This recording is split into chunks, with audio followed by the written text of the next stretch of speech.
Hommikused rahajutud on saade, kus räägime avatult rahaga seotud teemadest. Mina ja Katariina Tint räägin erinevate külalistega sellest, kuidas sissetulekut suurendada, teadlikult kulutada ning targalt ja jätkusuutlikult vara kasvatada. Mõnede külalistega on meil ka kinnine osa, mis avalikku saatesse ei jõua ja kus osalejad saavad külalistele ka küsimusi esitada. Saates laivis osalemiseks registreeri ennast moneysmarterme.eu/hommikused rahajutud. Täna hea meel tegelikult tutvustada üht naist, kes just jagas seda, et ta hommikul juba jõudis mingi rekordi teha. Nagu, vau, Liisi on tegelikult imeline. Tal on juba 3 last, tal on juba 2 raamatut, tal on 6-kohaline portfell, et ta on, kui te ei ole veel näinud, ma kuulen alati Liisi on siit konverentsil, seal konverentsil, et nagu, ma lihtsalt olen Liisit nagu nii kaua juba jälginud, et mõtlesin, et ma tahaks sinuga vestelda ja ma tahaks küsida sinu käest esimese küsimuse. Liisi, kuidas sa nagu jõuad? Kuidas sa jõuad? Kus see energialaeng tuleb? Jaga meiega ka, et taotleme suuremaid energiat selleks, et nagu saavutusi teha.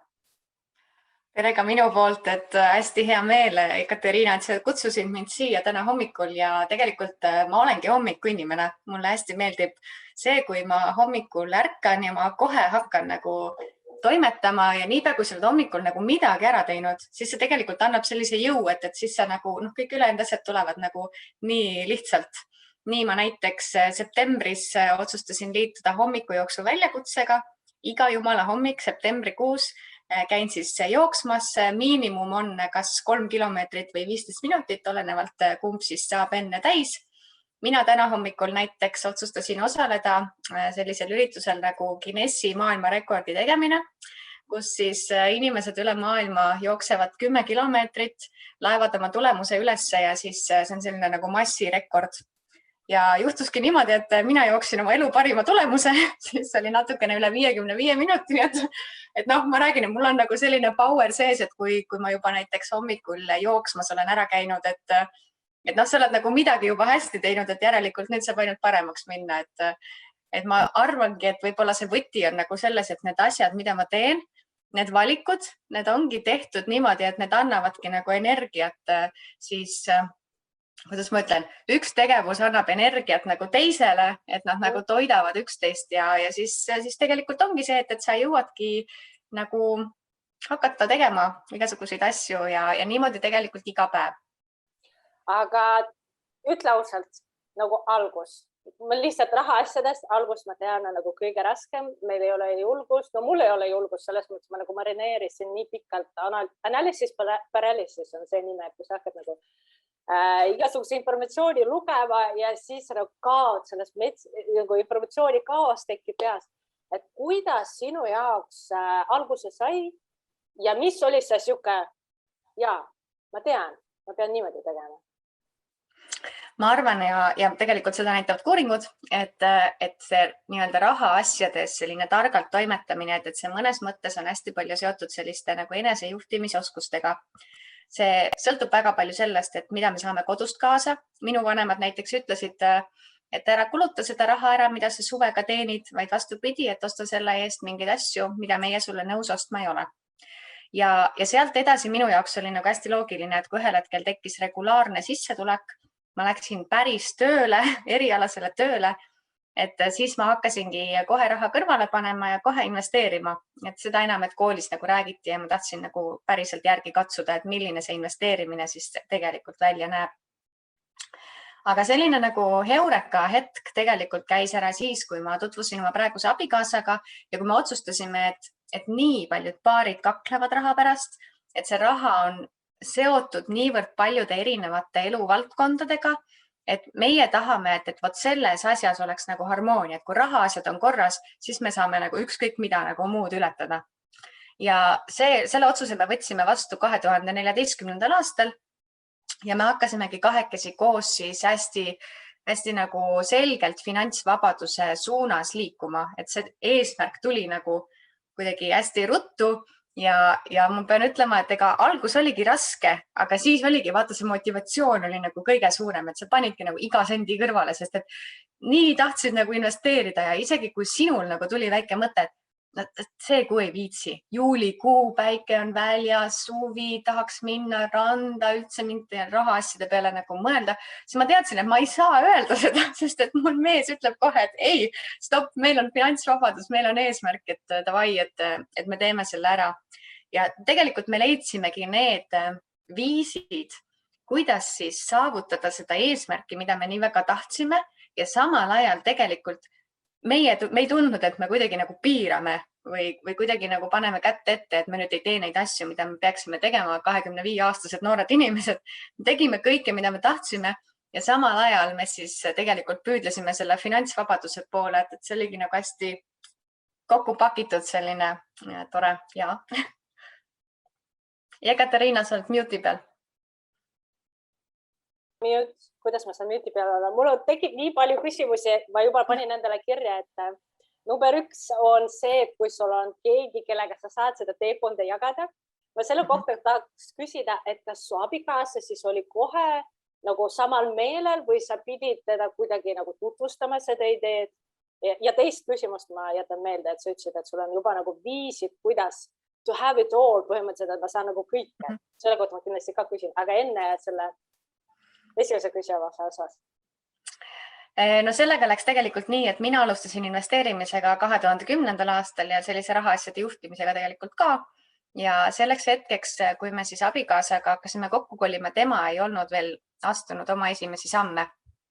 Ja tema selline üks nii-öelda väike tõuge võib-olla sellel teel oligi see, et täitsa juhuslikult me läksime Terminaatori kontserdile ja mina hakkasin rääkima, et mul on Apple'i aktsiad.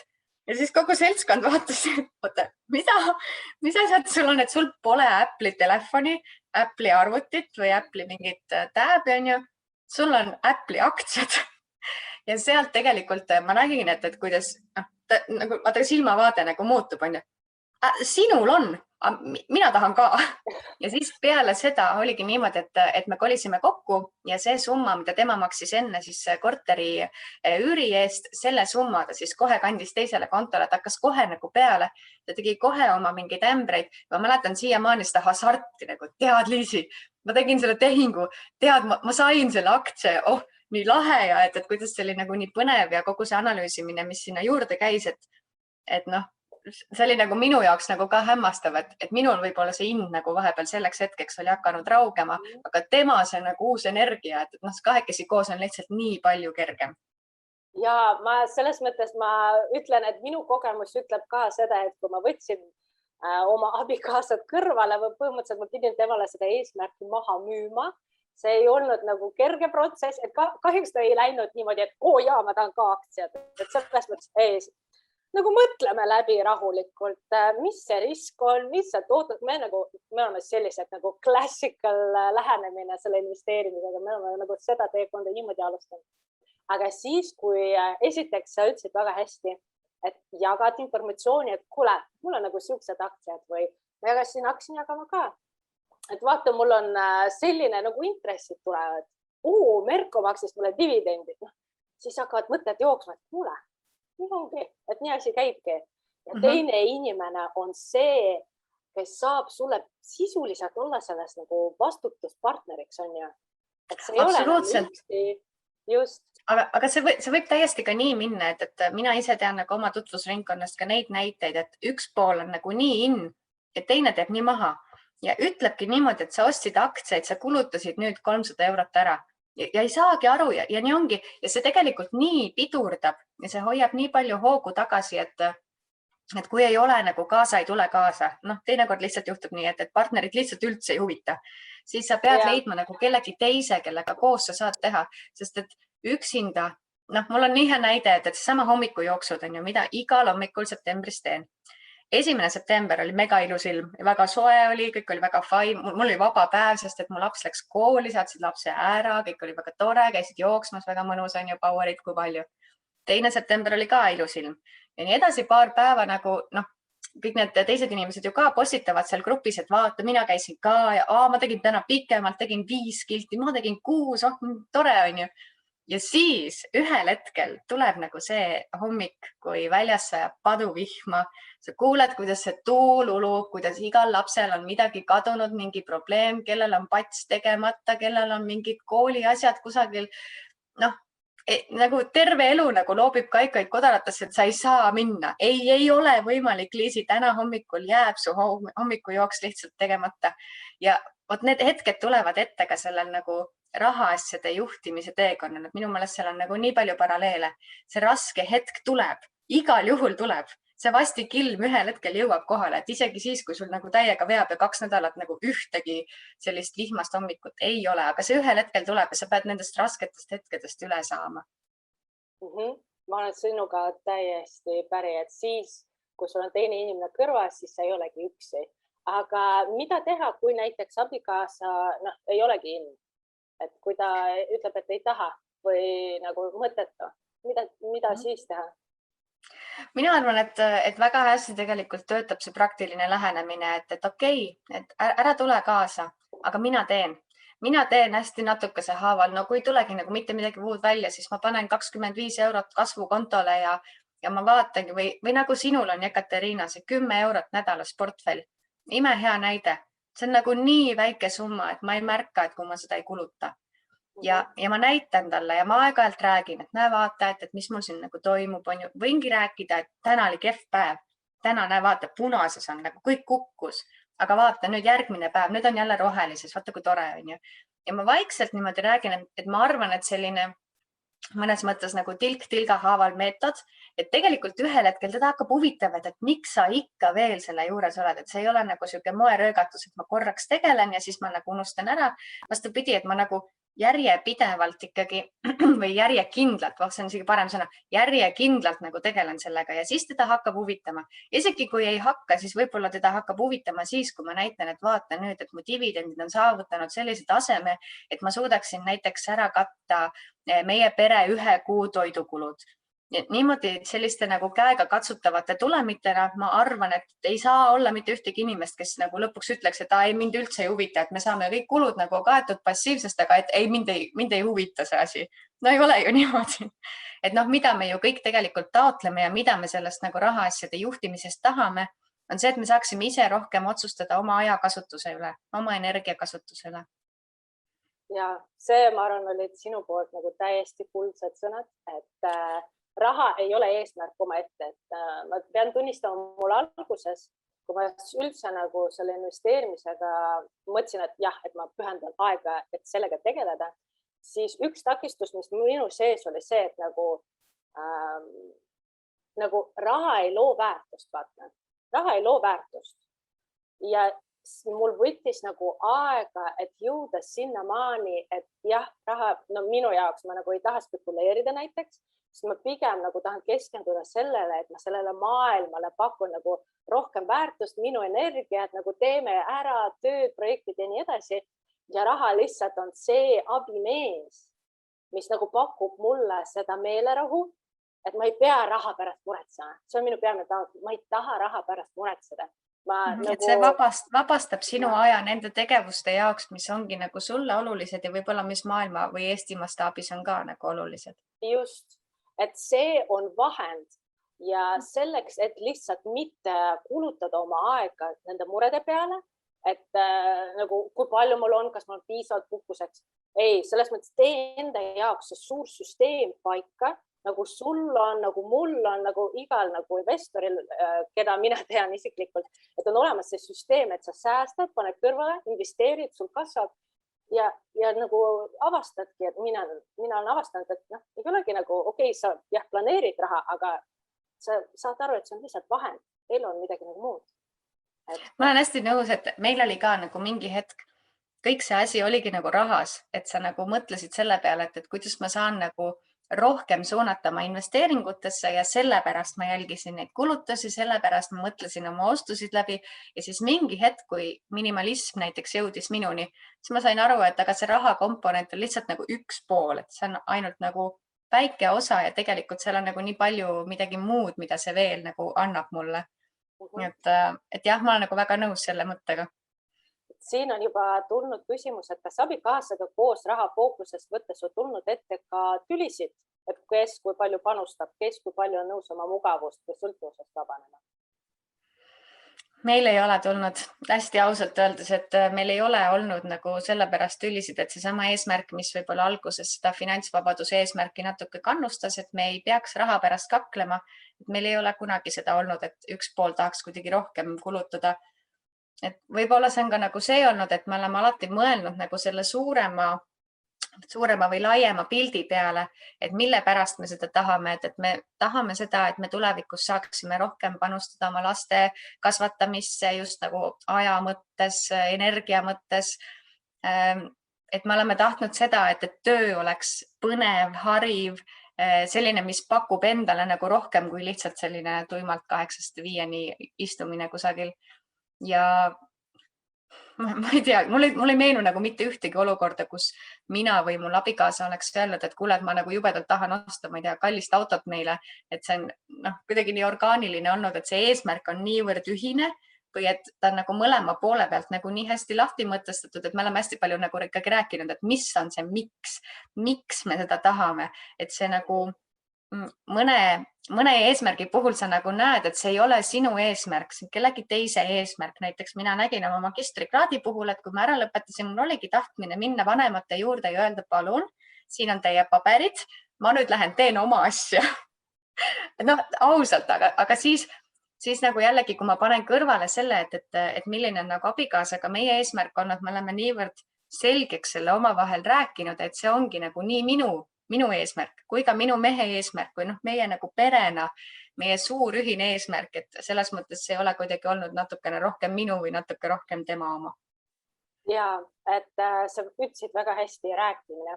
Siin ongi kommunikatsioon. Mina tunnistan, kui me teeme eelarvet, siis meil täiesti võib nagu tulla selliseid momente, et kuule, ma vaatan, et sulle eelarves on nagu siuke summa planeeritud, vaatan minevikus, et sa kulutad palju rohkem, et nagu aga see on tema eelarve, selles mõttes meil on seepärast selline süsteem, et meil on tema eelarve, minu isiklik eelarve, siis on nagu pere komponent ka, nagu pere eelarve koos. Aga just see, kuidas neid nagu tülisid, see ei ole nagu tüli, aga selliseid nagu asju saab lahendada, on see, et selge eesmärk. Mina arvutasin välja, kui palju me tahaks portfelli, kui palju iga kuu meie pere tegelikult peaks portfelli panustama, et me selle eesmärgini meie soovitud tähtajal jõuaks. Ja siis seal küsimus ei ole see, et miks sa kulutad. Küsimus on see, kuidas me saame, ma tahan seda summat kõrvale panna, kuidas me saame seda teha, nagu arvestades meie eelarvesid. Aga meie oleme korraks nagu mõelnud ka seda, et mis on nagu oluline, et pikas perspektiivis, et kui me näiteks käime reisil, kui avaneb selline võimalus, et lähme paraplaaniga lendama, me tegime seda Uus-Meremaal tegelikult ja siis mina nagu ütlesin ka, et kuule, ma ei tea, et see nüüd nagu nii odav ka ei ole. Ja siis mul abikaasa ütles, et aga Liisi, mõtle nüüd nagu pikas perspektiivis. Võib-olla me sellel aastal rohkem reisima ei lähegi. See oli kusjuures napilt enne koroonat, nii et ei läinudki. Ja ta ütleski, et nagu pikas plaanis, et kas on vahet, et kas meie reis läheb maksma nagu, ma ei tea, 2500 eurot või 2600 eurot või 2700. Et tegelikult, kui sa nagu jagad selle summa 12 kuu peale ära, siis ei ole vahet. Ja samas see annab nagu niivõrd suure elamuse ja ongi, et see elamus on ju tegelikult see, mida sa tahad ja me käisime, lendasime paraplaaniga, see oli väga, väga kihvt. Väga äge, ma ei ole seda veel katsetanud. Aga mine tee seda kuskil ägedas kohas, mägedas soovitatavalt. Jah, ma ei tea, kas Eestis saab seda teha. Kui keegi teab, võite soovitada. Aga räägi, kuidas sa jõudsid selleni, sa ütlesid, et sa leidsid viisi, et sa nagu saad nagu säästa, kõrvale panna, samas nagu elu nautida, naudingut panna, et see balanss on alguses võib-olla hästi raske, et sa nagu lähedki sinna koonerluse poole nagu ja see mõttevis hakkab sind nagu veidikene piirama. Et ma tean, et meil oli küsimus toidukulude kohta. Ma ei tea, kas seda küsimus konkreetselt oli toidukulude kohta, minu meelest, kas see oli üks artikkel. Kuskil ma lugesin, et sinu toidukulud on mingi 300 eurot. Ja meie perekonna toidukulud tõesti on seal 300 euro piirimail. Sinna tulevad juurde need korrad, kui me aeg-ajalt väljas söömas käime, aga me ei tee seda kuigi tihti, et paar korda kuus võib olla. Ja mida me näiteks väljas söömiste puhul kasutame, on see, et me käime lõuna ajal nagu teitimas. sest et siis me saame olla nagu rohkem kahekesi, et kui me võtame kõik lapsed kaasa, siis see pole enam date, siis see on nagu jah, mingi muu tore pereüritus. Aga jah, et ma olen nagu mõnes mõttes, mina pole nagu kunagi tundnud, et me oleksime nagu ennast nagu hullult piiranud ja ma arvan, et siin on nagu hästi oluline roll ka sellele, kuidas me oleme oma hobisid valinud. Et näiteks minu üks hobidest on jooksmine on võrdlemisi odav sport, et sul on vaja tosse, võib-olla aeg-ajalt garderoobi, et oleks ikkagi nagu vihmakindel jakk või et oleks pikad püksid, lühikesed dressid ja nii edasi.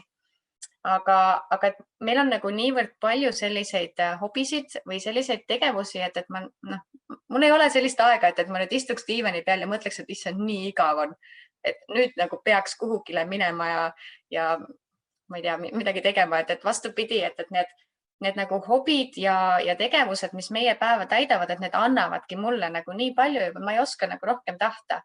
Et loomulikult ma loen raamatuid, aga selle jaoks raamatuid lugeda, ma käingi raamatukogus, minu meelest see on nagu ka nii huvitav, seal on see valik on nagu niivõrd lai ja ma iga kord nagu tulen sealt tagasi 5 raamatuga ja siis avastan, et aga mul on ainult 3 nädalat nende 5 raamatu jaoks, et ma ei jõua. Et see nagu võib-olla läbimõtlemine ikkagi ka, et mis on nagu või mida ma nagu tahan nendelt tegevustelt saada, et kui ma näiteks viin oma lapsed kinno, siis minu jaoks on nagu oluline tekitada seda meie tunnet, et me teeme nagu midagi ühiselt ja võib-olla tõesti, et kui ma näen, et minu keskmisele tüdrukule, kes on siis 4-aastane, et kui tema ei suuda nagu seda filmi vastu pidada, siis pole hullu, et aga ärme siis lähme kinno, et teeme seda kinoasja nagu kunagi hiljem, kui see annab meile kõikidele rohkem tagasi. Teeme selle asemel midagi muud, lähme loomaaeda, kus kõigile meeldib. Looma ja külastus, see ei maksa nagu kuigi palju. Ja kui me räägimegi nendega läbi, et ma ei tea, et me võtame ise mingid snäkid kaasa või me võtame ise nagu joogipudelit kaasa, siis meil lähebki maksma ainult looma ja piletiraha. Ei ole nagu eriti palju, et võib-olla ka see selline nagu läbimõtlemine ja ka selle nagu leidmine, et mis on see, mida ma tahan nendelt tegevustelt saada. Et muidugi ma võin valida nagu väga kallid meelelahutused ja sealt ka saada ägedaid emotsioone, aga ma võin nagu selle asemel mõelda ka, et neid häid emotsioone ma saan täpselt samamoodi mingitelt asjadelt, mis ei ole üldse nii kallid. Aga räägi, kas sa pidid mingid muutusi oma elustiilis või harjumustes tegema, et meelega nagu muuta ja valida nagu neid soodsamaid ja samas nagu väärtuslikumaid tegevusi? Ma arvan, et mõnes mõttes oli see ikkagi nagu hästi palju selline läbimõtlemine, et täitsa ausalt mõtlesimegi nagu kogu selle rahade juhtimise süsteemi läbi. Sellest tuli minu raamat, minu finantsplaneerija. Esimene raamat, mille ma kirjutasin, see oligi tegelikult konspekt minu enda jaoks. Et seesama, et koosta nädalamenüü, see on nagu tohutult lihtne selline trikk, mida kasutada, aga niipea, kui see läheb sul meelest ära, niipea see nagu, sa mõtledki iga õhtu, et issand, mida me jälle süüa teeme, mida me täna jälle süüa teeme ja äkki peaks ikka jälle poodi minema, et niipea, kui ma ära unustan selle, siis on nagu see, et me käime 4 korda poes nädala jooksul. Kui ma teen korralikult nädalamenüüd, me käime maksimum 2 korda poes. Et sellised nagu väiksed häkid ja et mul ongi nagu mõnikord vaja, täitsa ausalt, ma võtan ise selle raamatu teinekord kätte, ma sirvin ja ma jälle näen, näe vaata, ma olen ise pannud nii hea nipi kirja ja ma ise vahel ei kasuta seda, et võt näe, nüüd on jälle nagu meeldetuletus, et võta oma raamat ette ja hakka aga kasutama. Aga ma nägin ka, et nende toidukulude juurde nagu tagasi tulles, kas me siis nagu tegime mingeid muutusi. Tegelikult mõnes mõttes tegime küll. Et mida mina nagu olen märganud on see, et minu enda enesetundele mõjub hästi see, kui ma ei kasuta nii palju piimatooteid ja nii palju loomseid produkte. Ehk et kui me aeg-ajalt, me ei ole taimetoitlased, nagu kindlasti mitte, et me aeg-ajalt sööme liha, aga kui ma aeg-ajalt teen nagu neid päevi ka, kus me söömegi ainult taimetoitu, me sööme kikerherneid või oakotlette või me teeme tofust igasuguseid asju, me kasutame neid erinevaid sojatooteid näiteks ja need toidud on maitsvad ja minu enda enesetunne on nagu parem. Ma näen nagu kuidagi sportimisel ka, et minu enda nagu taastumine on kiirem, kui mina söön rohkem erinevaid juurikaid näiteks ja erinevaid neid läätsesid ja ubasid. kui ma söön nagu kogu aeg liha. Minu organism lihtsalt võib-olla minule sobib niimoodi, et ma ei tea, ma ei ole toitumisteadlane, aga ma näen nagu seda ka, et minu abikaasa sööb samamoodi seda taimetoitu. Mõned päevad ongi nii, et meil ongi ainult kogu päev on taimetoitu täis, et hommikuks on puder, lõunaks me teeme juurviljasuppi ja õhtul me teeme näiteks oakotlette tatraga ja kodujuustuga. Kõigil on kõhud täis ja kõigil on nagu hea olla, mitte keegi ei tule ütlema, et kuule, vot nüüd ma tahaks liha. Ja mis oli nagu võib-olla see nagu trikk, et kuidas me sinna jõudsime, oli nagu järk-järgult vähendada, et kui alguses olid meil siis hakklihakotletid, siis ma panin sinna nagu mitte terve paki, vaid pool paki ja niimoodi nagu samm-sammu haaval nagu vaikselt vähendasin ja nüüd ma näen, et tegelikult see nagu töötab väga hästi. Aga see üldse ei tähenda seda, et me vahepeal liha ei söö, et grilli peal ikka me teeme ja kala me kindlasti sööme ka palju. Et jah, et siin oli konkreetselt küsimus, et kuidas te olete toidukulusid nii alla saanud, et mis nipid olid. Aga üks nipp ongi siis see, et sa asendad rohkem paned seda nagu taimset komponenti sisse, on ju. Kas on sul mõni veel nippid jagada teistega, sest mina olen näiteks, meil on olnud siin lõppes just rahas ja fookuses väljakutse, kus 20 päeva me tegelesime sellega, et kontrolli enda kulusid, nagu võtta teadlikult hakkab kulutama, suurenda tulusid, hakkab pensionifondidesse investeerima. Varsti väljakutse kordub ka, aga selle väljakutse nagu üks asi, mis ma arvan tuli tüdrukud, kes siin vaatavad väljakutsest, te võite meid parandama, aga nagu peamine asi oli see, et toidukuludest tuleb nagu peamine sääst. Ja see on nagu ka minu pere jaoks kõige suurem nagu väljakutse või kõige suurem koht, kus ma näen, et mõnikord on nagu sisse tulnud neid kulutusi, mida oleks nüüd tegelikult mitte teha ja võiks ka nagu jõuda teie eelarveni ja me oleme nagu seal suht nagu kaugel veel. Et ma arvan, et sina võiksid mind ka õpetada, et kuidas ikkagi nagu jõuda läbi mõeldud selleks, et ma ei anna ka kvaliteedi, toidu kvaliteedis ka nagu liiga palju ei taha alla anda. Et kuidas? Ma võt jällegi ütlen, et ma ei ole toitumisnõustaja, aga mida mina näen, et kõhu hoiavad täis tegelikult need täisteratooted. Ja see, kui ma jätangi täiesti teadlikult toidukordade vahele, siis selliseid nagu pause, see on hammastele tegelikult hea, see on sulle endale hea, kui sa nagu kogu aeg ei käi seal köögi ja külmkapi vahet. Et näiteks, et kui ma hommikul teen korraliku kaerahelbe putru, proovisin seda maksumust välja arvutada, see ikka jääb ikka alla euro nagu kõvasti. Kõigil on kõhud täis, ma saan kasutada oma ise tehtud moosed. Mulle väga meeldib süüa teha ja kui on mingid päevad, kui ma paar päeva pole nagu köögis nagu ikka tõsiselt nagu midagi toimetanud, tõsine toimetamine ei ole see, kui ma teen nagu makaronid soojaks. Et siis mina tunnen, et ma nüüd tahaks nüüd minna sinna kööki, et ma nüüd lähen teen seal midagi niimoodi oma ette, et minge teised siit ära, mina lähen oma ette toimetama. Aga just, et teedki selle pudru nagu hommikuks, see ongi nagu toitev, see hoiab kõhu täis. Samamoodi, et kui me teeme, ma ei tea, riisi näiteks, me kasutame tavalist riisi ja täistera riisi pooleks, sest et minu pere ei ole nõus sellega, et me sööme ainult täistera riisi, aga võt, et sa nagu natukene nagu keerad seda vinti, et kuidas me saaksime seda kõhtu nagu täis hoida, kuidas me saaksime neid toitvaid asju süüa. Et näiteks, ma mõtlen, et me vist ei ole mitte kunagi McDonaldsis käinud oma lastega, sest tõsiselt minul ei maitse, ma tunnen, et ma kõht läheb raskeks, mul on paha olla peale seda, ma ei tunne ennast hästi ja mul läheb kõht ka kiiresti tühjaks peale seda, et jah, sellised nagu väiksed nipid ja mida me näiteks veel teeme, on see, et me ostamegi mingeid asju nagu hulgi. Et näiteks ma ostan alati 10 kilo makarone korraga, mul on üks koti täis on nagu tavalised ja teine on siis täistera makaronid ja me paneme neid ka pooleks. Pluss, et mul on kohe nagu kodus olemas, et ükskõik mis juhtub, ma tean, et makaroni, tatart ja riisi on mul alati, et nagu no matter what, aga midagi ma saan ikka kokku keerata isegi siis, kui me tuleme, ma ei tea, reisilt tagasi ja külmkapp on täiesti tühi. Kuule, see on hea nipp. Kust kohast te muidu ostate hulgi? Kaupmehest. Kaupmees, Pärnus on kaupmees olemas, Tallinnas on ka rohkem, ma ei tea, võib-olla Tartus on ka. Jaa, seda peaks ka uurima. Ma nüüd, kui korra nüüd võtan kokku, siis tegelikult ongi see, et tee ise süüa on ju, sest et valmis toit on poes on kõige kallim, siis kasuta taimseid, ehk et siis söö taimetoitu rohkem, siis kolmas see, et osta asju hulgi, jah, tegelikult ongi nagu 3 lihtsat nippi, sest et poes kõige kallimad asjad, mida sa sealt nagu osta saad, on liha, maiustused, alkohol, valmistoit. Noh, sellised asjad, mida sul tegelikult vaja ei lähe. Et mina näiteks, ma teen koogid ka ise, et mulle väga meeldib kooke küpsetada ja praegu on õunu on nii palju, et meil on iga päev erinev õunakook.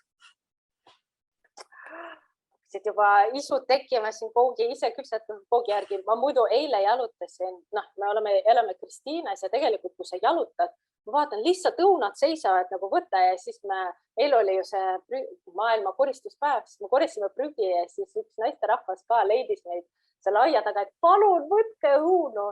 Ja nagu väga maitsvad õunad olid, nagu mul ei ole siukseid nagu häid õunu veel olnud, nagu punased ja super magusad.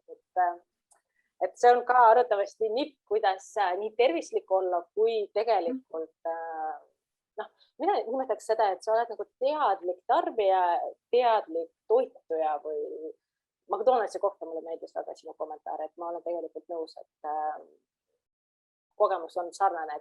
See mõjutab tegelikult ju mitut eluvaldkonda, et ma ise tunnen ennast paremini.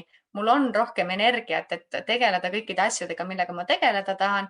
See on mu rahakotile hea, see on mu laste tervisele hea, et võib-olla see on isegi nagu kõige olulisem, et ma tahan ju õpetada oma lapsed ka ju hästi toituma. Mitte nii, et iga kord, kui võimalus tekib, et siis nad tahaksid kuskile mingit kiirtoitu nagu sööma minna. Ja kuidas lastele sa veel, ma nägin raha maratonis, mina olin ka, sina mängid lastega neid rahamänge on ja mis praktikat teil veel on, mida sa hakkasite võtma selleks, et seda edasi anda rahatarkust ja näidata eeskuju? Ma arvan, et laste puhul on nagu laste teema on mulle hästi südamelähedane, lapsed ja noored, et kuidas neid nagu rahatargemaks teha. Ja mida ma näen on see, et vanemad ikkagi mõjutavad nagu mega palju. Et kui me arutame rahaasju ainult siis, kui meie lapsed magavad, siis nad ei saagi teada, et me sellistel teemadel räägime. Et see on nagu mõnes mõttes, see ei pea olema nagu iga päev õhtusöögilaua teema, aga me peame ikkagi nagu rääkima ja näitama neile, et vaadake, et meil ongi nagu kuised tulud ja kulud, et me peame kulutama mitte ainult toidule, vaid ka näiteks elektril. No ja siis katsu 4-aastasele selgeks teha, mis on elekter, on ju. Et see on selline väljakutsed nagu oma ette. Ja absoluutselt, see on ise endale nagu ka hariv, et see on see, et kui sa tahad nagu millestki hästi aru saada, siis mine ja katsu nagu 4-aastasele seda selgitada, et kohe saad nagu pihta, kus sul nagu teadmistes augud on. Aga jah, et me nagu räägime neile ja me seletame ja me toome nagu ka neid nagu võrdlusi, et vaata, et kui me lähme perega spaasse, siis me ei saa nagu sama raha kasutada selle jaoks, et minna näiteks Lotkemaale. Et need on nagu need võrdlused, mis nende jaoks on nagu arusaadavad. Et okei, et me ei saa nagu mõlemat, me võib-olla peame nagu valima, et kumba asja me siis teeme. Me kaasame neid näiteks ka selles mõttes investeerimise juurde, et kui me ostsime näiteks viimase korteri, mida me kasutamegi nagu väljaüürimiseks, siis minu laps ütles, et aga emme, sa ütlesid, et sa lähed sinna korterisse koristama. Kas mina saaksin ka midagi teha? Ta tuli minuga kaasa ja ta sai oma esimese põranda pesemise kogemuse. Põrandad olid küll triibulised, sellest polnud midagi. Ma näitasin talle ka, et kuidas neid triipe nagu tegelikult ära saab. Tema teenis oma 2 eurot, ta oli nagu jumalast õnnelik. Ja ma seletasin juurde ka, et mida me peame tegema, miks me peame tegema ja et need inimesed, kes siia kolivad ja kes hakkavad meile iga kuu siis selle eest raha maksma, et nemad tahavad, et neil oleks nagu ilus ja mõnus kodu, et nii nagu meil on kodu on nagu selline tore ja hea koht, kus olla, siis nemad tahavad samamoodi sellist nagu puhast ja valgusküllast ja sellist mõnusat kohta. Et selles mõttes siin ongi nagu võib-olla natuke selline väljakutse ka, et kuidas eakohaselt seletada lapsele, et mida me rahaasjadega teeme ja nii mõneski mõttes ma näen, et lapsed on minu inspiratsioon. Et seesama, et kui ma alguses ei saanud oma abikaasale öelda, et kuule, et viskame püssi põõsasse, lähme spaasse nii nagu kõik teised inimesed teevad, et suvase raha kogumine ja investeerimine ja mingi finantsvabaduse eesmärk, siis nüüd ma ei saa seda teha sellepärast, et kuidas ma siis oma lastele nüüd näitan, et kui me hakkaksime tõesti iga nädalavahetus spaas käima, siis nendel tekib ju see arusaam, et aga see ongi normaalne. Samamoodi nagu kõik need tervisliku toitumise harjumused või liikumisharjumused. kui ma viiksin iga hommik oma last autoga kooli, siis temal tekib see nagu seos, et aga see ongi normaalne. Ma ei peagi ise nagu kooli jalutama näiteks ja sellepärast ma ei ole nagu ka seda teinud, kui vähegi võimalust on olnud. Et ikkagi nagu see eeskujuks olemine, et lapsed õpivad selle pealt, mida nad näevad, mitte selle pealt, mida me neile räägime, vaid ikkagi seesama, et mida ma ees teen, siis tema tegelikult teeb ju kohe järgi ja kõik see rahaasjade jälgimine või pensionifondid või ma ei tea, laenutoodete omavaheline võrdlemine, see kõik on see, mida lapsed näevad, kas mu vanemad teevad või mu vanemad ei tee. Ja kui mina teen ees hästi, siis ma tean, et ma annan tegelikult neid häid harjumusi edasi ka järgmisele põlvkonnale. Aga sa ütlesid vanemad, et kohe kahekesi kõrval või kas teil on jagatud abikaasaga, et kes nagu valdab mingid teemad või kuidas te olete tegevusi jaganud, kas olete? Ei, meil nüüd listi nüüd ei ole, et sina räägid elektrist ja mina räägin veetarbimisest. Nii päris ei ole. Aga investeerimisportfelli puhul ka nagu see finantsvaldkond, mida peres tuleb üle vaadata ja millega tegeleda, see on ka lai. Kas teil seal on kuidagi rollid jaganud või? Seal on ikkagi see, et mis on nagu rohkem minu valdkond ja mis on tema valdkond, et näiteks nüüd viimased paar aastat me oleme rohkem investeerinud sellistesse noortesse alustavatesse ettevõtetesse ja nende puhul on nagu teada, et minu tugev külg on näiteks haridus. Ma tunnen väga hästi Eesti haridusmaastikku, sest et ma tööalaselt puutun sellega väga palju kokku. Ma pean aru saama, millest lähtub üks keskmine kooliõpetaja ja miks tema jaoks ei ole nagu võib-olla kõige mugavam võtta neid rahatarkuse teemasid, mida mina väga-väga tahaksin, et nemad rääkiksid. Selle jaoks ma olen ennast sinna valdkonda sisse söönud, ma tean, kuidas see kõik toimib ja kui tuleb mõni selline startup, kes ütleb, et nad kavatsevad nüüd Eesti haridusmaastikku nagu täiesti teistpidi pöörata, siis mina oskan nagu näha, et kas need nagu nende poolt välja toodud detailid, kas need on päriselt nagu pädevad või on seal nagu juba mingid ebakõlasid sees. Minu abikaasa teisest küljest, tema tegeleb siis, ta on Alexelas analüütik, tema tegeleb selliste energiateemadega, aga ka väga palju andmeanalüüsiga, ehk et tema tunneb seda valdkonda nagu ülihästi. Ja me saamegi nagu vaadata, et kui näiteks minule tundub, et mõni ettevõte on nagu jube äge ja vaata, et me võiksime siia investeerida, siis me arutamegi koos läbi ja tema võib-olla näeb mingit nüanssi, mida mina ei näinud. Et selles mõttes meil ei ole päris nii, et Liisi tegeleb igal juhul kinnisvaraga ja Mihkel tegeleb igal juhul aktsiatega, vaid et see on ikkagi hästi palju selline nagu ühine otsustamisprotsess, lihtsalt tema näeb nagu oma vaatenurgast ja mina näen oma vaatenurgast. Ja need sellised võimalused, need võib-olla tulevadki, mõned tulevad minu kaudu, mõned tulevad nagu tema kaudu ja siis me tegelikult ikkagi iga nädalaselt arutame mingisuguseid võimalusi, et kuule vaata, et mis sa nagu sellest mõttest arvad. Ja see nagu võib-olla loob ka selle eelduse, et me nagu pitchime üksteisele, et vaata, mina arvan, et see on hea sellepärast, et ja teinekord, kui ma ise hakkan mingeid argumente välja tooma, siis ma näen, et aga oota, stopp, et see ei ole piisav. Kuule, never mind, et ma läksin nagu hoogu, et ma kuidagi läksin mingi emotsiooniga kaasa ja ma tegelikult nüüd enam ei näegi, et see on hea võimalus, et okei, lükkame laualt maha, võtame järgmise idee, mida arutada. Aga sa juba mainisid, et teil on aktsiad, teil on siis startupid, on ju, üürikinnisvara. Mis on teie strateegia ja kuidas te selleni jõudsite üldse? Ma arvan, et investeerimises kindlasti on oluline see paindlik olemine, sest et sa tegelikult ei tea, millised võimalused sinu laua peale tulevad. Ja meie oleme nagu mõelnud niimoodi, et kui me kusagile nagu investeeringu teeme, siis me ei taha teha nagu sellist, vahet pole, paneme 500 €.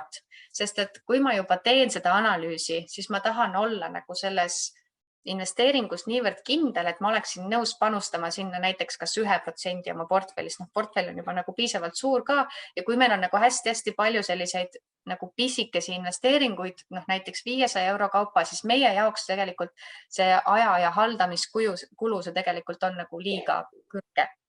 Et sellepärast me oleme pigem nagu mõelnud, et kui see 1% portfellist on nagu täidetud, et siis sa ikka veel tahad sinna investeerida, et siis su kõhutunne on õige, et siis see on nagu okei.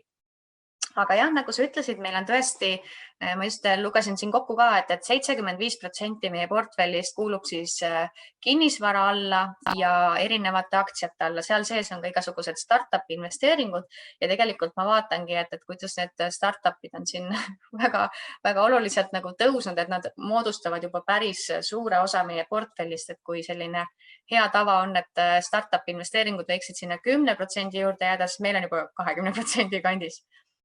Aga teisest küljest on see ka nagu väga teadlik tegevus, et portfell on nagu piisavalt suur, et kui me ka kaotaksime selle 20% oma portfellis, siis tegelikult ei juhtuks mitte midagi, sest et me mõlemad jätkame töö tegemist, et meil on selline nagu rahavoog tegelikult ka palgatööst on jätkuvalt peal. Et kui me tõesti elaksime ainult oma portfellist, mis kataks nagu ka meie kulud kõik ära, siis me tegelikult peaksime võib-olla ka seda strateegiat natukene nagu konservatiivsemaks muutma, et ei tekiks selliseid halbu üllatusi. Aga lisaks on meil portfellis siis see järele jäänud 25%, seal on veel võlakirju ja seal on veel ka kinnisvara tagatisel antud laenusid ja lisaks on veel siis mingi osa ka sularaha. Aga alguses ma saan aru, et teil ikkagi me räägime, et sul on tegelikult oluliselt suur portfell ja seepärast sa võid endale lubada neid suurimaid riske võtma. Et mul oli samamoodi, et kui ma alguses, kui portfell oli nagu 5-kohaline, siis ikkagi nagu väga mõõdukas risk, mõõdukas tootlus, et see oli okei. Ja siis, kui juba 6-kohaliseks läks, siis nagu jah, kuidagi kergema südamega saad, ma alustasin 1% nende startupidega, et kergema südamega saad nagu suurimaid riske võtta. Aga alguses, kuidas te nagu valisite investeeringuid või kuidas nagu tavaline inimene põhimõtteliselt nagu millest alustad, sest nagu startupid, megapopid, aga kas peaks? Ei, kui sa oled alustav investor, siis kindlasti ei ole startupid või krüptovaluuta see, kus sa nagu peaksid peale hakkama. Teisest küljest, kui nagu krüptovaluuta on ainukene, mis sind nagu investeerimise juurde tõmbab, okei, siis alusta sellest, aga oma portfelli võib-olla sellele mina nagu näiteks ei soovitaks üles ehitada. Mida ma praegu nagu näen, et kui ma täna peaksin nagu nullist peale alustama, siis kõige lihtsam on pensionisambad. Ikkagi teine sammas, vaata üle, millises fondis sinu investeeringud on, kas see klapib sellega, mis on sinu nagu ajaline horisont, millal sa pensionini jääd, et kui sul on siis, ma ei tea, pension tulemas 5 aasta pärast, siis võib-olla tasuks teha konservatiivsemaid valikuid. Kui pensionini on aega üle 30 aasta, siis riskantsemaid valikuid. Mina näiteks olen pannud oma teise pensionisamba siis LHV indeksfondi, 3. pensionisammas on mul Tuleva indeksfondis. Et need kasvavad koos maailma majandusega, need ei nõua mingit haldust, see on kõik automaatne, et põhimõtteliselt tee ära ja unusta ja sinu portfell lihtsalt kasvab. Ma olen ise mänginud ka selle mõttega, toon esimest korda selle välja, ei ole vist kusagil varem öelnud. Et tegelikult kolmas sammas, see sobib ka selle jaoks, et kui ma tahangi nagu, ma tean, et 10 aasta pärast, siis me tahame osta maja, siis seda 3. sambasse kogungi seda raha niimoodi täiesti nagu järjepidevalt, saan iga aasta tulumaksu tagasi, mida jälle uuesti sinna 3. sambasse investeerida ja siis 10 aasta pärast ma võtangi selle summa välja, et oma siis maja sissemakse ära maksta ja see võimaldab mul näiteks jätta korteri alles. Minu meelest täiesti nagu mõistlik plaan. Loomulikult 3. sammas on nagu, printsiibis on ta mõeldud niimoodi, et sa juba hakkad pensioni jälle lähenema, et sa siis võtad selle välja või et sa üleüldsegi võtad selle välja ja siis ta paned selle kuhugile edasi kasvama niimoodi, et sul nagu iga kord vabaneb selline väikeste summade kaupa, et muidugi see on mõeldud selle jaoks, aga me saame seda sama instrumenti ära kasutada ka selle jaoks, et tõesti koguda mingeid suuremaid summasid mingite suurte unistuste jaoks kokku. Aga sealt edasi, jah. Ma lihtsalt vahekommentaariks, et ma nägin, et LHV hakkas kasvukontot ju ka reklaamima, et nagu kogu oma mingi kodu jaoks kasvukonto abil. Et nüüd sina käisid selle 3. samba mõtte, aga mina oponeerin veidikene, et ärme unusta, et seal on risk, et selles mõttes, mis juhtub, kui minu perele näiteks ongi vaja seda nagu suuremat pinda, sest varsti me oleme lihtsalt üksteise pea peal ja tuleb kriis näiteks. Ja kõik indeksfondid langevad, et... Jah, ma olen nõus, et risk jääb sinna sisse kindlasti, aga kust ma selle idee sain, on tegelikult Uus-Meremaa pensionisüsteem. Et nendel on niimoodi, et neil on siis selline asi nagu Kiwi Saver, see on põhimõtteliselt nagu sümbioos meie 2. ja 3. sambast. kuhu sa siis saad raha koguda ja sa saad välja võtta seda teatud tingimustel ja üks nendest ongi kodu sissemaksed. Muidugi sa pead mõtlema ka selle peale, et aga mis siis, kui minu selle nii-öelda investeeringu väärtus siis kukub tänu sellele, et maailma majandus siis teeb mingeid trikke. Et muidugi sa pead selle peale ka mõtlema, aga teisest küljest on see nagu lihtne, automaatne, sa ei pea mitte midagi tegema, et minu meelest on palju keerulisem see, et kui sa nagu lihtsalt kogud mingile teisele kontole, vaatad, kuidas inflatsioon sealt nurgast niimoodi närib seda kogu aeg või see, et kui sa iga kuu nagu peadki logima sinna internetipanka sisse ja nagu iga kuu teed seda kannet ühelt kontolt teisele või veel hullem, kui sa hoiad nagu ühe konto peal. Et need on tegelikult nagu lihtsad asjad, see, et sa teed endale 2 pangakontot, üks on nagu majandamiseks, üks on siis nii-öelda suuremate eesmärkide jaoks kogumiseks, et see on nagu tegelikult nii lihtne asi, mida teha, aga sellest ei räägita nagu piisavalt. Või minu poolest tee nagu 5 pangakontot, üks õpetaja kunagi ütles ühel koolitusel, kus me rääkisime rahatarkuse materjalidest, et temal on 6 kontot, ta luges need kontod üles ja kõik teised õpetajad ruumis olid nagu müüdud. Et noh, see, mis Liisi ütleb sealt nagu tahvli ees on, just see oli nagu jah, väga tore, mingid mitu kontot, aga kui üks meie seast teeb ka 6 kontot, vau, mis su kontode nimed on, luges kõik üles ja kõik õpetajad olid täiega, et kohe lähme internetipanka, kohe teeme kõik oma kontod ära, et nad olid nagu nii kaasa haaratud sellest. Et jah, sellised lihtsad asjad nagu tegelikult. Aga su küsimus oli selles, et kui ikkagi nüüd alustada, et kui sul on teine sammas ja 3. sammas, kõik on nagu kombes, siis vaata juba rohkem edasi selle peale, et mis sulle endale meeldib. Meie esimene kogemus üürikinnisvaraga oli see, et küll seal oli tulekahju rõdu peal, sest keegi viskas suitsukoni kõrgemalt alla. Naabritele kogu aeg midagi ei meeldinud. Ühel hetkel ma sain aru, et ükskõik, mis selles majas valesti läheb, meie oleme süüdi. Alati korter number 66, nemad on süüdi. Et minu jaoks see kogemus oli tohutu halb ja ma mitu aastat ma ei tahtnudki üürikinnisvaraga enam tegeleda. Teisest küljest see oli nagu tore vaata, sest et kinnisvaras on käega katsutav, ma saan ise seina värvida, ise saan mööblit valida, et ta on selline, ta nõuab nagu tegelemist, aga kui see sulle meeldib, siis see ei ole ju töö enam. Minu mehes näiteks ütleb, et kuule kinnisvara, et kui sa tahad, siis sa võid nagu jaurata sellega, aga et see pole nagu minu teema. Mina tahan istuda arvuti taga, mina tahan vaadata iga päev seda Nasdaqi lehte või mis iganes IB mingit lehte on ju. Et temale meeldib nagu vaadata graafikuid, numbreid, analüüsida neid arve, mida ta kõike seal nagu näeb. Temale meeldib see rohkem. Mina võin kaasa mõelda, et jah, näe, vaata, mina näen veel seda nurka või teist nurka või kas sa seda nagu vaatasid, aga mina tahaks nagu rohkem panna käsi külg. Et seal nagu tuleb ikkagi mängu ka see, et kas sa saad instrumendist aru, mida sa ise teha tahad ja mis sind nagu kõnetab, mis on nagu sinu jaoks oluline, et seesama roheteema. Kui mind huvitabki kogu see rohevärk nagu tohutu palju ja ma tahan panustada ka oma rahaga, et meie planeet oleks keskkonnasõbralikum, siis ma valingi selle rohefondi ja ongi kõrgemad tasud, aga ma olen nõus, sest et see on see, mis mind kõnetab. Et siin tuleme tagasi selle nagu teadliku investeerimise teema juurde ka, et esiteks väga hea nõu, et sinu abikaasa on analüütik, ta saabki arvutimonitori vaadata, et minuga oli samamoodi, et nagu ma ei taha üürikinnisvara puutuda, nagu ma olen analüütik ja finantsanalüütikuna töötasin kunagi. Et nagu ma pigem analüüsin neid ettevõtteid või samas üürikinnisvara on jällegi see, et sein saad värvida. Aga mida sina annaks endale nõu, kuidas see õigesti küsida, et mis nõu sa annaksid endale 20-aastasena? Mina alustasin 20-aastaselt ja mis nõu ma annaksin on tegelikult see, et tee endale korralik süsteem. Ja süsteem selles mõttes, et sa mõtledki läbi, kui palju ma suudan iga kuu panna siis oma nii-öelda investeerimiskontole, kui palju ma suudan iga kuu siis hakata seda summat kasvatama ja kui palju ma vajan selle jaoks, et katta selliseid jooksvaid kulutusi. Minul ei olnud süsteemi alguses. See oli hästi juhuslik ja ma ostsin aktsiat siis, kui raha üle jäi. Ja tegelikult ma oleksin saanud nagu liikuda palju suuremate hüpetega, et investeerimise juures me ju räägime sellest, et pane aeg enda kasuks tööle. Ja aeg tähendabki seda, et kui sul ei olnud eile süsteemi, siis tuleb see süsteem teha täna ja juba täna hakata panustama nagu nii, et sinul endal on mugav, aga samas, et sa oleksid ikkagi nagu maksimaalselt selle asjas sees. ja see ongi oluline sellepärast, et kõik see lisa, mida need investeeringud hakkavad tootma, kõik selle lisa intressid või dividendid või üüritulu, kõik selle sa saad ka panna enda heaks tööle.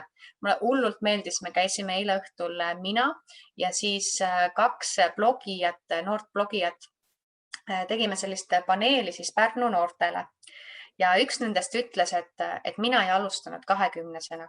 Ma alustasin palju hiljem ja nüüd ma pean tegema palju suuremaid samme, kui ma tegin siis, kui ma 20-selt nagu oleksin võinud alustada. Ja ma pean tegema neid palju suuremaid samme selle jaoks, et jõuda nagu enam-vähem samale tasemele. Aga kui ma 20-selt oleksin alustanud, siis see oleks nagu nii lihtne. Pluss, et 20-selt me oleme võib-olla rohkem nõus taluma nagu ebamugavusi. See on nagu okei, et 20-selt sa lähed ja nädalavahetusel ööbid teises linnas sõbra diivanil. Aga praegu, kui ma olen 31 ja ma olen 3 lapse ema, siis mul ei ole võimalik seda teha, sest et mitte kellelgi mu sõpradest ei ole mulle pakkuda niisugust pinda, et näe, tule vaata, mul on pool maja vaba, et siia sa mahud oma perega ära. Et ma pean ikkagi võtma mingisuguse siis rendipinna, kui ma tahan kuhugile teise linna näiteks minna. Ja need harjumused, seal on oluline nüanss ka see, et väga keeruline on, et kui sa oled nagu nii-öelda teinud selle leveli nagu ülespoole juba, et sealt hakata tulla tagasi, et auto on hea näide. Kui ma olen ostnud endale, ma ei tea, eelmise aasta auto, millel on igasugused kõikvõimalikud lisad, mugavused küljes, siis müüa see auto maha ja osta mingisugune odavam auto, millel ei ole neid mugavusi, on juba palju raskem kui see, et ma lähen nagu niimoodi samm-sammult edasi. Või see, kui ma tänasel päeval näiteks ostaksin endale, ma ei tea, villa mere äärde, siis müüa see villa maha ja kolida tagasi paneelmaja korterisse. No ei taha. Aga kui ma elan paneelmaja korteris, siis elan mõne uusarenduse korteris, siis ma elan kusagil paarismajas ja siis ma jõuan majani, et selline nagu samm-sammul. Küll sa jõuad, et nagu rahu. Ja praegusel hetkel me ei tahagi endale maja, sest me näeme, et meil ei ole aega tegeleda maja ja aia hooldamisega ja on väga okei, et me elamegi 5 korteriga majas ja me jagamegi muru niitmist ja kui on vaja katust parandada, siis me jagamegi selle katuse parandamise kulusid ja kogu seda haldust ka. Et see ongi meie jaoks okei ja kui meil ühel hetkel on ikkagi tunne, et me tahame seda oma maja, et küll me siis sinna jõuame, kuigi portfell lubaks juba praegu ju tegelikult maja endale osta. Et ma ütlen, et tunnistan, me oleme ka selleni jõudnud, et ma ei viitsi lihtsalt hooldada, et nagu see vajaks lihtsalt nii palju veel nagu ajakulu ja rahalist väljaminekuid, et korteris on tegelikult nagu päris mugav. Et ma olen nõus, et peab lihtsalt mõtlema, kuidas lapsed paigutada, et kõik rahul oleks, vaata, et igal ühel oleks nagu oma nurk.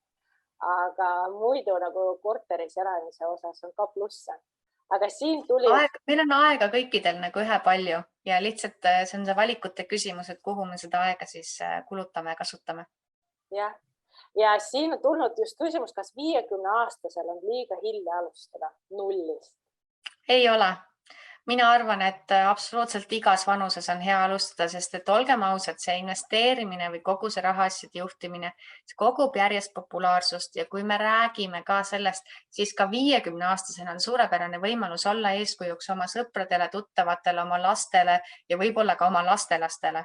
Minu ema on 53 või 4, 53 äkki ja minu ema hakkas tegelema investeerimisega, selles mõttes, et tal on korralik portfell, tal on võlakirjad, tal on aktsiad, kinnisvara tal niimoodi ei ole, aga ta hakkas sellega tegelema, ma pakun, kui ta oli 47, 48, midagi niimoodi.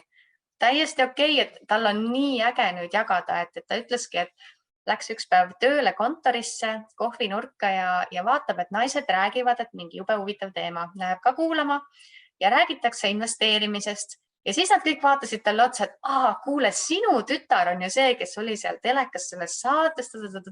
Ja siis mul ema ütles, et ja Liis investeerib, aga mina investeerin ka. Ja siis ta keeras selle jutu enda peale ja tead, kui huvitav oli. Ja see hakkas tulema, kellel on natukene mingisugust pensionifondi osakuid, kes on aktsiatega kätt proovinud, kellel on mingi korter nooruspõlvest. Et tegelikult see on nagu nii põnev ja see on nii huvitav ja mina arvan küll, et 50-aastasel on nagu jupp maad veel minna, et avastada seda põnevat maailma ja see on nagu ka väljakutse iseendale, et ma õpin jälle midagi uut. Ma võtan mõne uue varaklassi, see võib nagu nii põnev olla, et me peamegi võib-olla ise nagu selle investeerimise enda jaoks tegema põnevaks, mitte mõtlema, et see on mingi meeste maailm, mis on mõeldud rikastele inimestele kuskil Wall Streetil, et see on kõigi jaoks. Lihtsalt tuleb see nagu enda nüanss üles leida. Kuule, ma absoluutselt toetan, et ei ole kunagi hilja alustada. Meil oli ju ajakirjas isegi 80 midagi nagu oma, kõik on võimalik. Aga nüüd vaatan, et meil on peaaegu juba tund aega kuidagi lennanud märkamatult, et me võime Liisi sinuga siin jääda väga pikalt arutama, sest teema on tõesti põnev ja nippe nagu igasuguseid asju jagada. Ongi hea suhelda teiste inimestega raha investeerimise teemadel. Tegelikult ongi hea, sest sa saad ise targemaks, jagad head ideed ja saad motivatsiooni, et muutusteni jõuda. Aga ma lubasin, et me teeme seda, et me lubame, kes soovib mikri sisse panna. Pange võib-olla alguses chati, et kes soovib ise Liisi käest midagi küsida. Siin tuli pikk küsimus ette Mihkli käest, et kas Mihkel, kas sa tahad ise seda äkki lugeda? Nii. Ei, okei. Aga küsimus oli selline, et kuidas suhtuda FIRE lähenemisele, ehk see on see Financial Independence Retire Early, et põhimõtteliselt, et ma ongi finantsvaba ja lähen pensionile, kus ongi eesmärk saada alla 1 miljon portfell kokku, et 4% väljavõtmismääraga sellest elada. Kas risk tuleviku ootamatuste eest liiga suur pole, kuna see vajaliku summa arvestus oli vale, siis alla 60-70 aastaselt juba liiga keeruline midagi parandada? Ma tooksin siia hoopis selle teise nüansi sisse, et see kõlab nagu hästi mõnusalt, et ma nagu punnitan, pingutan, jõuan sinna välja, et mul ongi see portfell, mis lubab mul töölt ära tulla ja jalad seinale visata. Aga see oli Wise'i asutajatest, kas Taavet Hindrikus vist, kes ütles, et aga jalad seinale ma võin lüüa iga õhtu. Sa võib-olla puhkad nagu kuu aega või paar kuud või võib-olla nagu aasta, aga siis hakkab sul igav. Ja sa pead tegelikult nagu midagi tegema, et see midagi võib olla nagu vähendatud määras. Mina töötan praegu 16 tundi nädalas või tähendab ametliku paberite järgi töötan 16 tundi nädalas Rahandusministeeriumis ja see ongi nagu täiesti piisav, sest et mul on ikkagi 9-kuune poeg, et mul ei ole rohkem aega lihtsalt panustada hetkel sinna. Aga sa pead tegelikult nagu midagi tegema ja olgem ausad, kui sa teed nagu asja, mis sulle meeldib, kui sa teed seda hästi, kui sa õpid selle kohta juurde, siis nagu moel või teisel see hakkab sulle tegelikult ikkagi mingisuguseid tulusid nagu sisse tooma. Et ma nagu ei keskenduks sellele, et mis on nüüd see nagu täpne number, et milleni ma nagu pean endal püksirihma nagu pingutama ja milleni ma pean jõudma, et siis nagu siis on nagu kõik tehtud. Et see finantsvabadus kui selline, ma arvan, et see ei ole nagu mingi selline nagu lõppeesmärk, et vot näe, nüüd tegin ära ja nüüd ma võin, ma ei tea, kirstu endale ära tellida, et elus on nagu nii palju muid asju ka. Et mina nagu arvan seda, et ma ei ole nagu tundnud küll ise, et ma ei tea, nüüd on nagu kõik ja nüüd nagu mitte ühtegi senti ma mitte kusagilt enam vastu ei võta, et juba see raamatute müük või selline, see on ju ka samasugune tegevus, et sa võtad ette, sa kirjutad, sa tegeled selle asjaga siuke aasta võib-olla isegi rohkem, on ju. Robin Sharma kirjutas 5 AM Clubi 4 aastat. Ja siis, kui sa hakkad seda raamatut nagu müüma, siis hiljem tegelikult sealt ju hakkabki nagu tilkuma, et ma olen nagu nõus Kristjan Liivamägi lähenemisega, et sa saadki tekitada endale nagu mitmeid sissetulekuallikaid ja kuni nagu selleni välja, et tegelikult need sissetulekuallikad siis toidavad sinu portfelli edasi, et inimene peab ikkagi millegiga tegelema, et ma arvan, et see jalgade seinale viskamine, et me võime seda praegu ka kõik korraks teha, aga see ei saa olla see lõppeesmärk. Ja ma olen sinuga täiesti päri, et tegelikult ma kahtlustan või arvan, et igaüks meist tegelikult tahab midagi selles maailmas ära teha. Et igaüks on tulnud siia, et maailmale midagi andma ja lihtsalt see raha on jällegi see vahend, mis lubab mul teha neid valikuid, et ma saaks enda jaoks teha nagu minu jaoks olulist asja. Ja ma küsin sinu käest, mis mõju sina tahad maailmale omada? Mulle hästi meeldis Tõnis Merkuljev, kes eelmine aasta investeerimisfestivalil küsis selle küsimuse siis eesmärkide seadmise töötoas, et mitte, et mida mina ise tahan nagu selle elu jooksul saavutada, vaid mis mõju ma tahaksin omada 100 või 200 aasta pärast. see oli minu jaoks nagu vau, et see on uus vaatenurk, täiesti uus lähenemine, mis mõju või mis jälje nagu mina maha jätan. Ja ega esimese hooga mul ei tulnudki kohe, et noh, finantsvabadus ja kõik see on nagu väga tore, aga 200 aasta pärast, kes see mäletab, et kunagi oli Liisi, kes oli finantsvaba. Aga mida ma siis nagu välja olen mõelnud, et minu nagu selline praegune missioon, praeguse hetke missioon on ikkagi see, et Eestis kõik noored, kõik lapsed, et nad jõuaksid selle rahatarkuse teemani, et meil oleks ikkagi läbi koolisüsteemi oleks see teema nagu läbivalt sees ja mitte ainult niimoodi, et see vaene õpetaja peab siis mainima korra, et on olemas selline asi nagu investeerimine, mis de facto on nagu raha siis kasvatamine mingil moel ja kõik punkt, me oleme teema käsitlemise nagu lõpetanud, vaid et see oleks ikkagi süvitsi, et me mõistaksime, et rahatarkus on palju laiem kui see, et me teame investeerimise definitsiooni, et see tegelikult avaldub sellistes igapäevastes otsustes. Ehk siis laste ja noorte rahatarkus, et mina näen seda nagu praegusel hetkel oma sellise olulise missioonina Eestis, aga võimalik, et tulevikus kuidagi panustada ka siis sellesse, et kõikides teistes riikides see rahatarkuse lähenemine oleks siis ikkagi selline orgaaniline, kas õppekava osa või et oleks orgaaniline perekondlik jututeema, et me saaksime nagu ühiselt kooli, kodu koostöös siis need nii-öelda tulevased põlvkonnad rahatarkadeks kasvatada. Väga äge. Ja viimane küsimus minu poolt enne, kui keegi tahab veel midagi küsida, on see, et kus nad saavad sinu raamatut leida või sind jälgida? Mulle saab kirjutada täitsa vabalt läbi Instagrami või läbi Facebooki, et mõlemas on minu oma nime järgi leitav, et Instagramis siis Liisi Kirch kõik kokku kirjutatud ja Facebookis siis lahku kirjutatud. Raamatuid olen ma avaldanud 2, minu finantsplaneerija ja minimalism, vähem on parem ja see on siis selline, ma ütleks, et selline maailma filosoofia, kuidas siis meie läheneme asjadele, ajale, energiale, keskkonnasäästlikkusele. Neid saab leida raamatupoodidest, aga minimalismi raamatut näiteks ka VV Print leheküljelt VV, siis mõlemad on 2 V-d, eks ju. Ja loomulikult, kui keegi tõesti tahab nagu tellida mingit eritellimust, et võt näe, tahan sõpradele jõulukingitusi teha ja tahan 4 minimalismi raamatut hea hinnaga või ka minu finantsplaneerijaid, et siis võib ka mulle otse kirjutada, et kindlasti leiame neid lahendusi. Kas autogrammi saab ka või? Ja kui keegi soovib, siis ikka saab. Äge. Saates me ei anna investeerimissoovitusi ega kutsu sind väärtpaberit ostma ega müüma või muid investeerimistehinguid tegema. Küll aga kutsun ma sind üles õppima ja tegema vajalikke samme selleks, et enda rahalist heaolu parandada. Kogu saade teabe on informatiivne ning enne investeerimisotsuste langetamist palun tee omapoolne analüüs.